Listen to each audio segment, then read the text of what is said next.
पहले आप पहचानो रे साधु, पहले आप पहचानो, बिना पचिने पार ब्रह्म को कौन कहे मैं जान्यो। पीछे ढूंढो घर अपनो, तब कौन ठौर ठहरानो। जब लग घर पावत नहीं अपनो, तोलो भटकत फिरत भर मानो, तोलो भटकत फिरत भर मानो। पहले आप पहचानो रे साधु, पहले आप पहचानो। बोलो श्री प्राणनाथ प्यारे की जय। धर्म प्राण शिरोमणि सुंदर साथ जी, हर रोज के भांति वाणी चर्चा में हम प्रवेश हो रहे हैं। किरंतन ग्रंथ का 53वां प्रकरण में महामती प्राणनाथ जी कहते हैं, धनी जी ध्यान तुम्हारे रे। तारतम का समझ और तारतम ज्ञान इस तरह से संबोधन करता है कि परब्रह्म परमात्मा को याद करते हुए संबोधन अक्षरार्थी श्री राजी महाराज को, धनी जी ध्यान तुम्हारे रे। आपको ध्यान कर रहे थे, धनी मेरे ध्यान तुम्हारे रे। हे मेरे धनी, यहाँ इंद्रावती आत्मा का चिंतन तारतम के प्रकाश से और जागृत बुद्धि, अक्षर की जागृत बुद्धि अंतरंग में जागृत होकर के बहुत व्यक्तित्व का मिश्रित होकर के यहाँ पर अक्षराधीश राजी महाराज को संबोधन कर रहे हैं। धनी मेरे ध्यान तुम्हारे, आपके ध्यान कर रहे थे। कौन? बोले बैठे बुद्ध जी, आपके ध्यान करके बैठे रहे। कौन? बुद्ध जी। वर्ष सहस्त्र 4,660 4,660 वर्ष ये बुद्ध अवतार आपके ध्यान करके बैठे। उसके बाद 4,660 वर्ष बीता समय, जैसे जब भी इतना समय बीता धरती के हिसाब से, तो दुनिया को भयो आचार, दुनिया को आचार्य मिल गया। दुनिया को आचार्य मिल गया, यानी दुनिया आचार्य विहीन थे, गुरु विहीन थे, सदगुरु नहीं मिल रहे थे। अब दुनिया को सदगुरु मिल गया, ऐसा भाव व्यक्त किया है। अच्छा, अब ये बुद्ध जी कौन है और 4,660 वर्ष कहाँ का हिसाब किताब है? प्यारे सुंदर साथ जी, जो भी तारतम वाणी पाठ करते हुए, मनन करते हुए, किरंतन ग्रंथ के ये 53वां प्रकरण में जैसे आप पहुँचेंगे तो आपको ये चौपाई मिलेगा और ये प्रसंग आएगा। तो उन आत्मीय सुंदर साथ को इन्हीं शब्दों में, ये चौपाई में जैसे ही पहुँचेंगे तो हृदय में, प्राणनाथ जी के हृदय कहाँ से कहाँ खड़ा होकर के कौन विषय में प्रकाश डाल रहा है, इसको हृदयंगम करने के लिए थोड़ा सा सूत्र बता देते हैं। और ये प्रसंग, ये जो पूरा प्रकरण का प्रसंग है, हरिद्वार में वितक के माध्यम द्वारा आप जानते हैं, हरिद्वार में शास्त्रार्थ हुआ। महामती प्राणनाथ जी 1735 में 4 महीना हरिद्वार रह करके शास्त्रार्थ की, अर्थात ब्रह्म निरूपण की बातें हुई। वहाँ पर भैनेरे नौखंड आरती उतारी गई। ये वाला प्रसंग सभी सुंदर साथ वितक के महीना में पूरा परमधाम, ब्रज, रास और सदगुरुदेव चंद्र जी महाराज की जीवनी, उसके बाद तारतम अवतरण, और तारतम के लिए वेद कते दोनों धाराओं का प्रमाणित शब्द, ये सब श्रवण करते हुए जैसे महामती प्राणनाथ जी जागनी यात्रा में हरिद्वार पहुंचते हैं, तो हरिद्वार में 28 ग्रुप जो तत्कालीन वरिष्ठ धर्मावलंबियों, हिंदू समाज वहाँ पर एकत्रित हुए हैं। तो वहाँ पर बुद्ध अवतार जाहिर होते हैं और बुद्ध अवतार, बुद्ध जी का शाखा वहाँ से प्रारंभ होता है। ये वाली बात वितक की भूमिका से आप अपने हृदय में बढ़िया से बना के रखें। बस उस 1735 में ये घटनाएं, ये जो शाखा उत्पन्न हुआ, यहाँ पर शाखा प्रकट हुआ। उसके बाद प्राणनाथ जी महाप्रभु जागरणी यात्रा में और आगे निकले। दिल्ली में फिर औरंगजेब बादशाह के साथ कतिब ग्रंथ के विषय में चर्चा हो रही है उनके लोगों के साथ, और उनके पास संदेश पहुंच भी रहा है। और फिर प्राणनाथ जी वहाँ से आगे रामनगर तरफ निकलते हैं, और रामनगर में जैसे पहुँचे तो सदगुरु महाराज दो आत्माओं की बात उन्होंने कही, शाकुंडल और शाकुमार की बात। तो प्राणनाथ जी महाप्रभु शाकुमार के पास संदेश पहुंच रहा है, और शाकुंडल जैसे ही देवकरण भाई द्वारा छत्रसाल महाराज जी की जैसे बातें आई, तो लगता है कि अब ये शाकुमार के बाद जो शाकुंडल तक अब संदेश पहुंचने वाला है। बस इस समय में ये प्रकरण का अवतरण है। घटना हरिद्वार की है, लेकिन प्राणनाथ जी के अंदर जैसे ही पूरा शास्त्रों के चिंतन और सदगुरु की भविष्यवाणी, ये सब को चिंतन करते हुए ये प्रकरण का अवतरण है। प्रसंग हरिद्वार से उठाते हैं तो महामती प्राणनाथ जी इंद्रावती के हृदय से ये चौपाई प्रकट हो करके आज हमारे समय तक और आगे महाप्रलय तक महामती प्राणनाथ जी कौन थे, महामती प्राणनाथ जी का अवतरण किस लिए हुआ था, और उन्हें कैसा काम करके गए, कैसे समय में उनका अवतरण हुआ था, ये सारा दिल दिमाग में प्रकाश पहुंचेगा। एक प्रकार से ये इतिहास और ये बीतक प्राणनाथ जी महाप्रभु का समय को यहाँ पर विश्लेषण होता है। पूरा प्रकरण का नक्शा ये है। और हमें जैसे कृष्ण अवतार बोलते ही साथ साथ में कंस भी साथ साथ में आ जाते हैं। श्री कृष्ण के साथ में कंस भी कृष्ण लीला में वो भी चिपक जाते हैं। जैसे राम अवतार की बातें करते हैं और रावण साथ साथ बैठ ही जाता है, रावण को छोड़ करके राम सिद्ध होते ही नहीं। और जैसे ही प्रहलाद ध्रुव की बात आती है तो कोई न कोई उसको कष्ट देने वाले पहुँचे। इस तरह से आप देखते हैं, जैसे दिन बोले तो रात जरूर है, ब्रह्म बोले तो माया जरूर है, तो अपोजिट तो होता ही है। तो इसी तरह महामती प्राणनाथ जी के आगमन के समय में ऐसा क्या परिस्थिति रही कि प्राणनाथ जी को अवतरण होना पड़ा। और अवतारवाद इसीलिए आए कि अधर्म का जब विकास हो रहा था, राक्षसों का जब दल बढ़ जाता है, तो भगवान विष्णु ही अवतार धारण करके उसको ठीक ठाक करने के लिए आते हैं, भक्तों को रक्षा करने के लिए आते हैं। पहले से यही चल रहा है। तो ये 28वां कलयुग के लिए भविष्य वक्ताओं ने क्या कहा है? 28वां कलयुग में बुद्ध अवतार, कल की अवतार होंगे हर युग की तरह। हर कलयुग में अभी 28वां है, तो इससे पहले 27वां था, उससे पहले 26वां था, उससे 25वां था।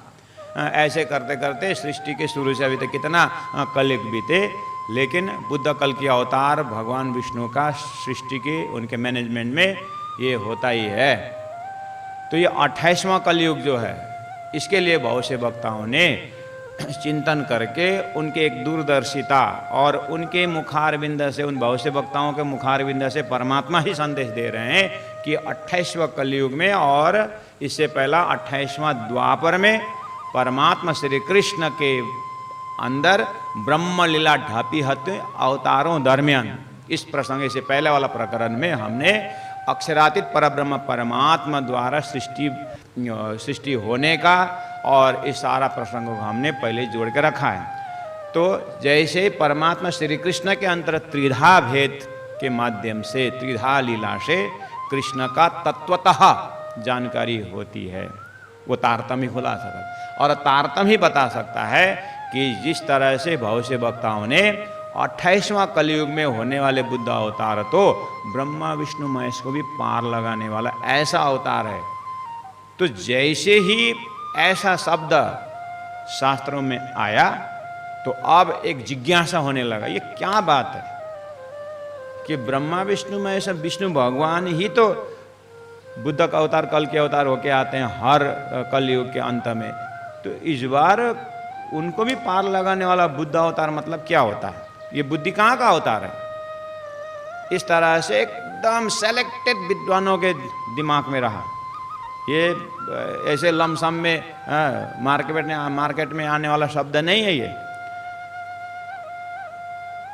तो इसके लिए तो शास्त्र बहुत टटोलना पड़ेगा और एकाध जगह जैसे रास अखंड बोल दिया श्री सुखदेव महाराज ने, अब अखंड शब्द के ऊपर अरे ब्रह्मांड प्रलय हो रहा है, फिर अखंड कहाँ है करके सूत्र मिलता है। ऐसे ही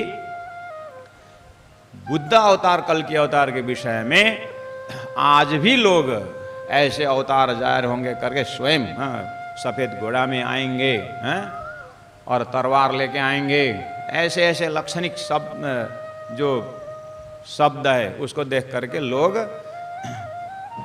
घोड़ा खरीद के बैठ भी जाते हैं, तलवार भी ले लेते हैं। आजकल तो क्या है, ऐसा पूरा है ही संसाधन तो बन जाता है ऐसा। तो जैसे ही कृष्ण अवतार में कंस के विषय में जानते हैं, राम अवतार में रावण के विषय में जानते हैं, तो ये कलयुग में बुद्ध अवतार और कल के अवतार के समय में समस्या क्या थी, धरती में समस्या क्या थी। ये कृष्ण अवतार में कंस जैसा एकदम मार्केट में नाम चला हुआ राक्षस नहीं है ये 28वां कलयुग का। त्रेता का राम आते समय रावण जैसा 10 सिर वाला दूर से देखे ऐसा नहीं है। जैसे 10 सिर वाला रावण को भी बातुनी अर्थ है कि वो रावण पना क्या है, 10 सिर काम क्रोध लोभ ऐसा करके लोग हटाते हैं। वो 10 सिर के एक पर्सनिफिकेशन दिखा करके इस तरह से वहाँ भी बातुनी रहे। वो ऐसे ही बुद्ध अवतार 28वां बुद्ध अवतार के समय में झगड़ा इस चीज़ की है कि यहाँ तो फाइनल अभी तक का स्थूल झगड़ा दिखाते दिखाते बातुनी झगड़ा है। कौन से है, ये परब्रह्म परमात्मा ब्रह्म का ब्रह्म साकार है कि निराकार है, कि ब्रह्म का धाम क्या है, ब्रह्म निरूपण यानी आत्मा का एकदम मुक्ति के लिए क्या जरूरी है और मुक्ति के लिए आत्मा को कल्याण के लिए क्या चीज को हृदयंगम करना पड़ेगा, वो कहाँ रहते हैं, क्या है ब्रह्म निरूपण। ये बिल्कुल बुद्ध अवतार आने के समय में ये कंफ्यूजन, ये भ्रम जो है, ये सबसे बड़ा राक्षस बुद्ध अवतार के समय में फेस करने का, ये 28वां वाला। इसीलिए अब इतना बैकग्राउंड लेकर के हम जैसे बैठेंगे तो अब अच्छा, तो ये ब्रह्म निरूपण करने वाला, अभी तक के बुद्ध अवतार ने राक्षसों को समझाया, नहीं माना तो तलवार उठा करके खत्म कर दिया 27वां कलयुग तक की बात। लेकिन 28वां कलयुग में तलवार उठाएगा तो बातुनी ज्ञान का तलवार होगा और वो अज्ञान को खत्म करके एक शुद्ध चैतन्य ज्ञान जिसको नाम तारतम्य ज्ञान, इसके लिए शास्त्रों में बताया है वो ब्रह्म निरूपण के। बस तो ये बुद्ध अवतार कौन है, बस उस प्रसंग में यहाँ पर प्रकाश डालने की प्रयास की गई। और जो प्रणामी समाज जन्म से ही समय से ही जानते ही हैं, सदगुरु देवचंद्र जी महाराज श्यामा जी अवतार, बुद्ध अवतार करके जानते ही हैं। जो बिल्कुल नया इस प्रसंग में तो उनके लिए यहाँ पर थोड़ा मेहनत की जाती है चौपाई शब्दों के माध्यम से। धनी मेरे ध्यान तुम्हारे बैठे बुद्ध जी। बुद्ध अवतार जो यहाँ जागृत बुद्धि होके आए, वो ध्यान में कैसे बैठे? देखिए, अक्षर ब्रह्म के अंदर जो अक्षरातीत के महल में प्रेम ईशक बरतत, सो शुद्ध अक्षर को नहीं। आप सब ये चौपाई जानते हैं। सो शुद्ध अक्षर को नहीं कि न विद केल करत। अक्षरातीत के महल में जो प्रेम लीलाएं हैं वो स्वयं अक्षर ब्रह्म भी नहीं जानते। हालांकि राज्य का ही मन स्वरूप है, राज्य का ही सत्य के अनेकों कला में एक कला है, लेकिन जब उनकी अक्षरातीत के प्रेम लीला के विषय में अगर चिंतन करे अक्षर ब्रह्म, तो इतना एरिया उनका भी अंधकार है। इसीलिए बुद्ध अवतार यानी अक्षर ब्रह्म को प्रेम लीला अनुभव कराने का है अक्षरातीत के हृदय में। तो ये कहाँ कराया उनको प्रेम लीला का अनुभव? तो अक्षरातीत जब ब्रज में 11 वर्ष 52 लीला की, 11 वर्ष 52 दिन, उसके बाद उस रात्रि में जब केवल ब्रह्म के स्वामिनी में, केवल ब्रह्म मतलब अक्षर ब्रह्म का ही चित्त का नाम केवल ब्रह्म, उस चित्त के भी अंदर योग माया शक्ति द्वारा योग माया वृंदावन बना करके वहाँ पर रास रमाया गया।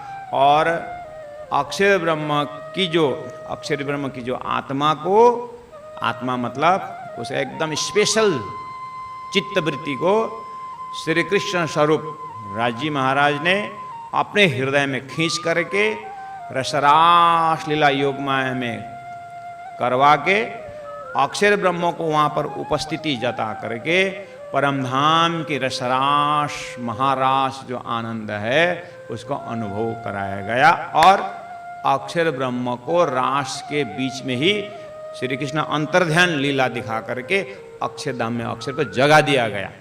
बस अक्षर जाग करके जैसे ही वो आनंद में विभोर होकर एक रसरास अनुभव कर रहा था, उसको जैसे जगा तो स्वप्न जैसा उसको लगा।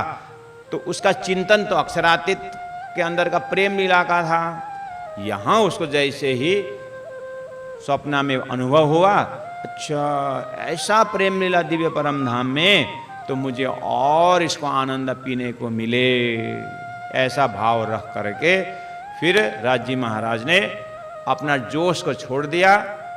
फिर श्री कृष्ण प्रकट हो गए और फिर रसरास का बहुत सुंदर आनंद लिए।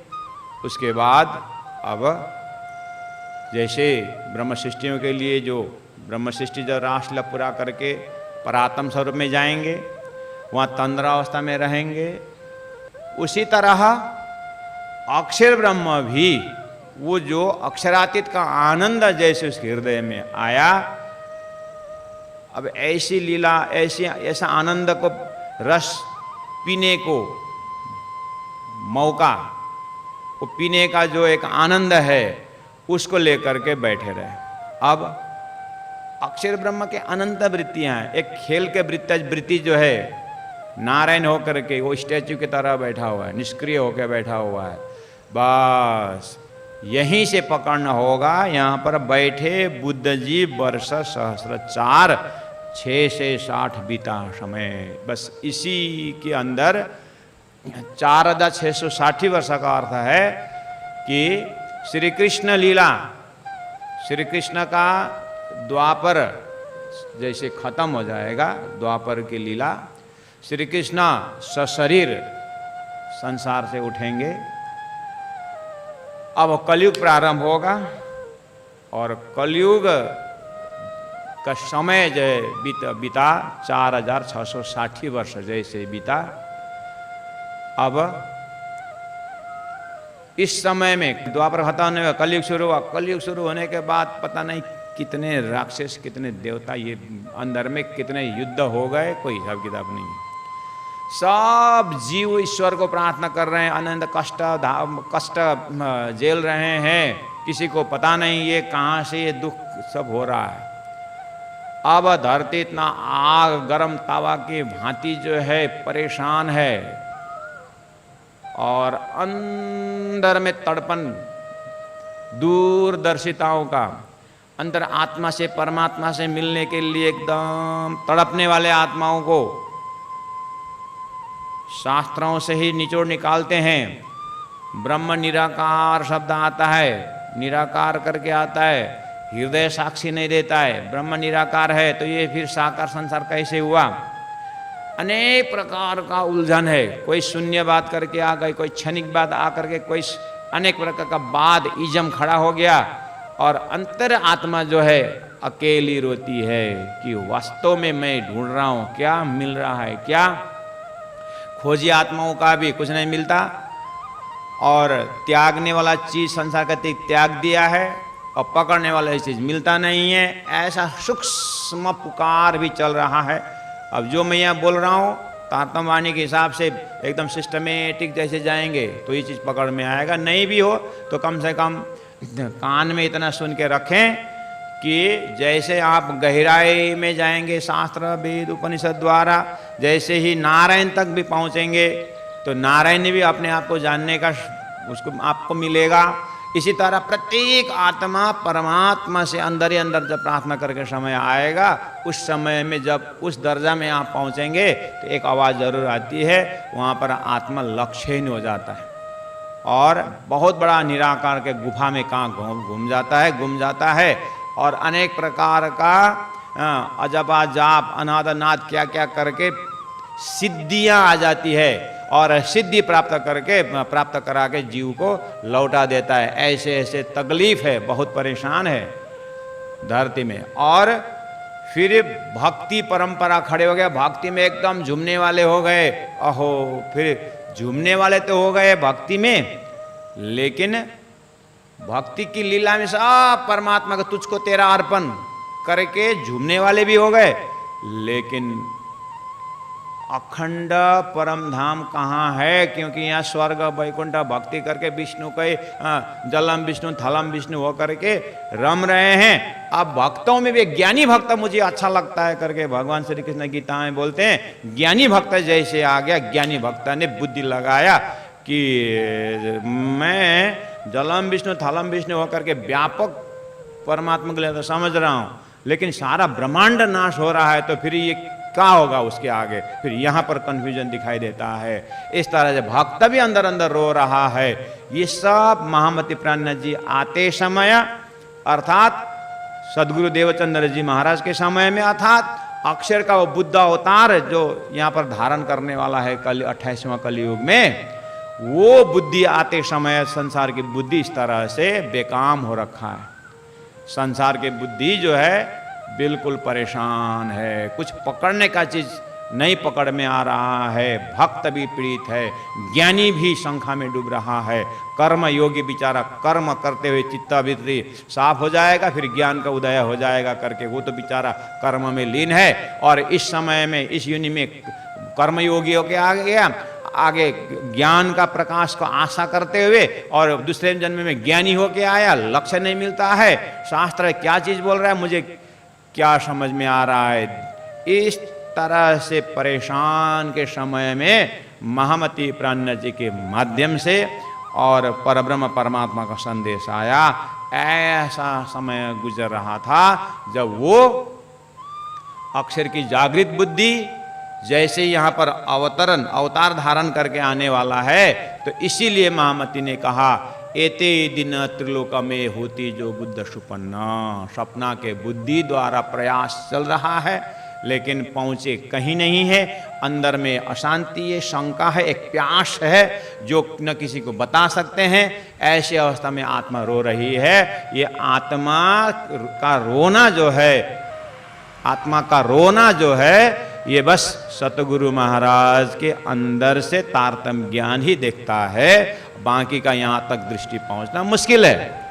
इस तरह से ये अवस्था में बुद्ध अवतार का आना होता है। वो समय होता है कलयुग जैसे ही शुरू हुआ और 4660 वर्ष बाद में सदगुरु श्री देवचंद्र जी महाराज का आगमन होता है। उसके लिए एते दिन त्रिलोका में होती जो बुद्ध सुपन्ना, सो बुद्ध जी बुद्ध जागृत ले। वो जागृत बुद्धि कौन सी बुद्धि हो? जागृत बुद्धि अभी अभी आपने सुना, अक्षर ब्रह्म ने अक्षरातीत के महल का प्रेम को परिचय कराने के लिए, अक्षर ब्रह्म के लिए जो राष्ट्र रचाया गया था, केवल ब्रह्म के स्वामिनी के मन अंतस्करण योग माया ब्रह्मांड में, वो स्वाद लेकर के ये बुद्ध अवतार बिल्कुल ध्यान में बैठा है, बिल्कुल वो आनंद को प्रिजर्व करके चुपचाप बैठा हुआ है। उसी स्थिति का नाम है बुद्ध अवतार वर्ष सहस्त्राचार ध्यान तुम्हारे।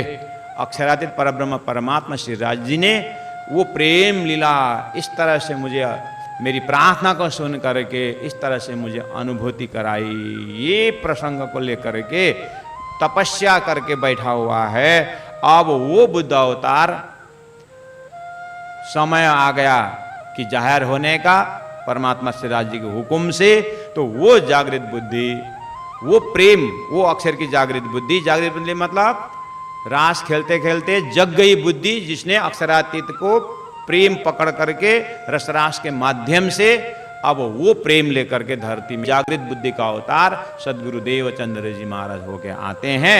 अब देवचंद्र जी महाराज के माध्यम से ये बुद्धि, जागृत बुद्धि संपूर्ण शास्त्रों को टटोलते हुए और श्रीमद् भागवत में पहुंच जाती है।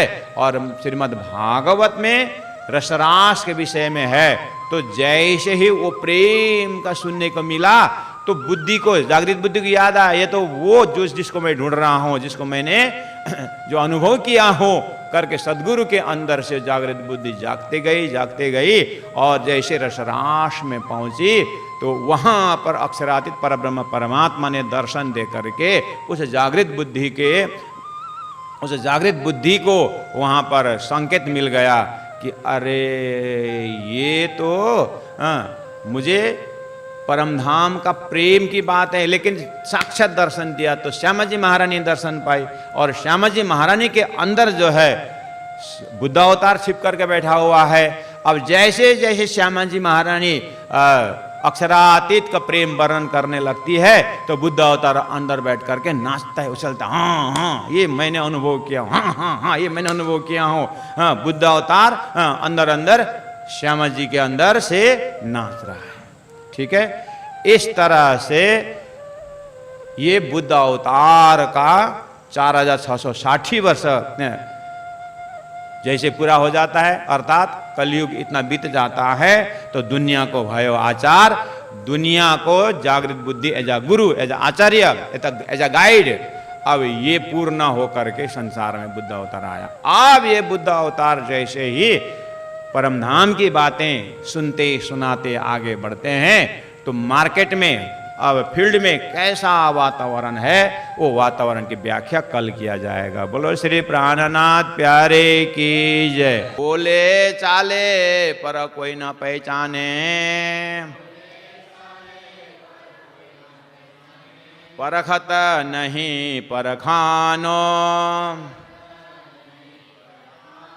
मामत कहे माहे पार खोजोगे, तब जाए आपो लखानो, तब जाए आपो लखानो। बोलो श्री प्राणनाथ प्यारे की जय, सतगुरु महाराज की जय, तीनों पुरी धाम की जय, गुरु जी 108 मंगलदास महाराज की जय। प्रणाम।